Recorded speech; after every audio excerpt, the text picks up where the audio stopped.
of the interesting things is that I found myself sitting inside of Louisiana's Department of Correction with a life sentence.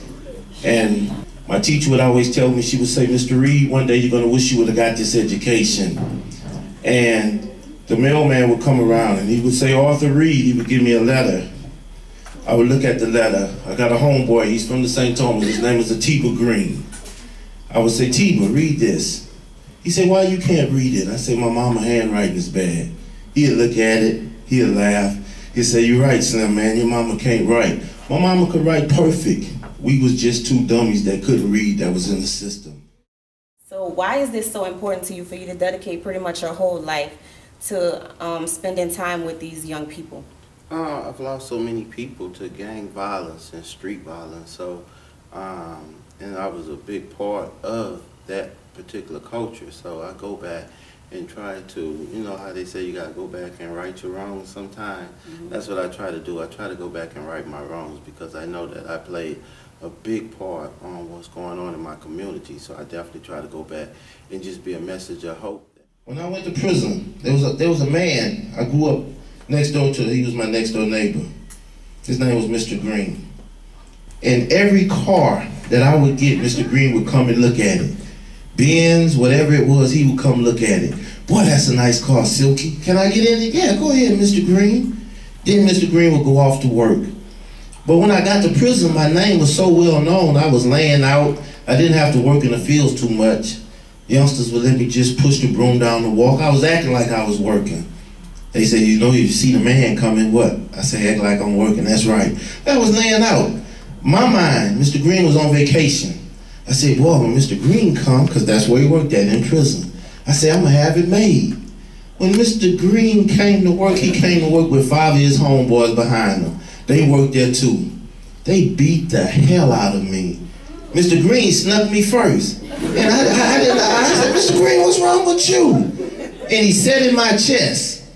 And he squeezed my throat. And all the life was coming out of me. My feet was shaking. And he whispered in my ear. He said, while I was at home trying to get ready to go to work, you had people shooting at you, bullets coming in my house, almost killed my grandchildren. It's my time to shine now. I understood what he was saying. He had been living in terror.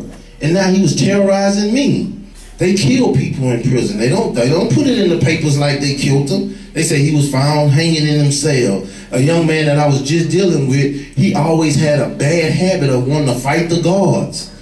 They found him in his cell. Now the coroner's report say that his hanging was inconsistent with a hanging. They said that he had external bleeding and that he had been beaten. But they're gonna push that off because why? Don't nobody really care about the criminals. We do because it's our family. Other individuals are glad that we're off the streets.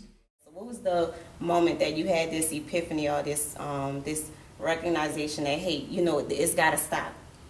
In like 2003, I was in a bad car wreck, and everybody that was in the car with me died. So that was like my calling. And I tell people, you know, that I didn't have a problem dying in the streets because of what I had accomplished. I had the money, I had the girls, I had the cars, and I was willing to die because it was a better hell than where I had actually came from.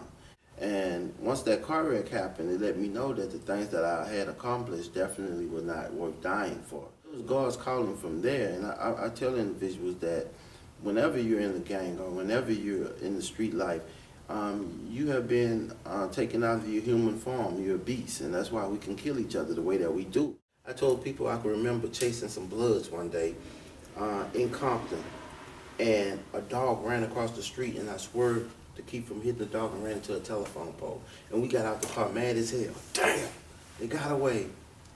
The key to it, I had more respect for the life of a dog than I did my own people. If I was to pull a gun out right now, the whole room would clear out. Nothing feels better. You say, boy, I got that power. First time I did that, I say, wow, everybody was gone. Then that pistol go to talking to you. Go ahead, man, handle your business. And you shoot out there, and once that body hits the ground, guess what that pistol say then? Oh, you in trouble. That's why you always see people trying to hide the gun, because you really are in trouble. And when you stand in front of that judge and he say that I sentence you to the Louisiana Department of the Corrections for the rest of your natural life. You go from being a gangster to being a wimp. You walk out of the courtroom hard, but let me tell you, many nights I laid in the bed, and God is my witness, I cried like a baby. Especially in this time of the year, coming up to Christmas. You think about all of the people at home. You get your collect phone call. Hey, what's up, man? Oh, we cooking. What y'all cooking? We cooking dressing and turkey and ham. And then you go to the lunchroom and you get some commodity meat and some cornbread that's mashed up with hot water. Do you believe it starts at home? It starts with the parents? Let me tell you this.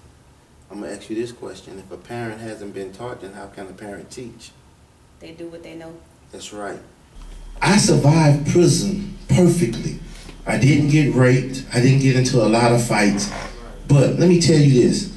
Mentally, I was raped.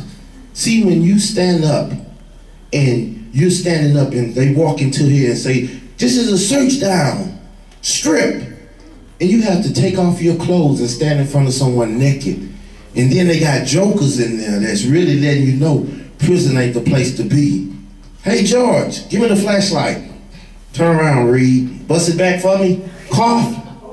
Cough. You see something in there, George? I don't know. Make him do it again. That's humiliating. That's mentally raping you. And when you go through all of that process to come home and try to survive, it's hell sometimes. But you know what I keep going with? I keep going with the same thing every morning. God, I know it could be worse, but because of you, I'm going and talk to some kids and try to keep them out of prison. Women too, because there's a women jail, you just don't hear about it. It's called St. Gable. And they got a whole bunch of young ladies that make mistakes. They always write me. I got a television show, I have a talk show in Baton Rouge. They always write me letters. They say, you know, Silky Slim, I got a life sentence for a $5 item that I stole out of Walmart. That would break your heart. But then when you look at the record, well, you were stealing out of Walmart all your life. The people told you don't go back to Walmart. You went back and stole again.